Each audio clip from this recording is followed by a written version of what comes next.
हिवाळ्यात जर कोणी तुम्हाला विचारलं गुलाबजाम की गाजराचा हलवा, नक्कीच आपण आनंदाने उड्या मारत टुणूक टुणूक सांगतो की नाही मला गाजराचा हलवाच पाहिजे.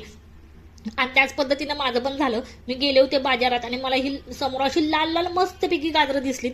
मग मला काय राहावं नाही आणि त्यात पण ती माझ्याकडं टकामका बघून मला सारखी खुणवात होती की मला घे मला घे मला घे. मग म्हटलं की चला आपण त्यांना घेऊन घरी जाऊयात. मग मी 1 किलो आपल्या बॅगेत पॅक केले आणि घरी घेऊन आले. त्यानंतर त्याला खिसायला प्रचंड टाइम गेला, पण मी खिसून घेतले. घेतल्यानंतर कढईमध्ये तूप घेतलं, तुपामध्ये बरेचसे ड्रायफ्रुट्स टाकले आणि त्यानंतर किसलेला जो गाजर होता तो पूर्णपणे व्यवस्थित भाजून शिजून घेतला. त्यामध्ये मी 1 वाटीभर साखर टाकली, कारण की आमच्यात जास्त कोण गोड खात नाही, त्यामुळे मी 1 वाटीभरच टाकली. त्यानंतर जे काही ड्रायफ्रुट्स मी भाजलेले होते ते पण त्यामध्ये मिक्स केले, ते शिजून घेतले त्यामध्ये.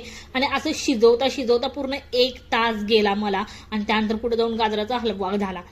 घ्या तुम्ही पण खा गाजराचा हलवा आणि मस्त राहा, स्वस्त राहा.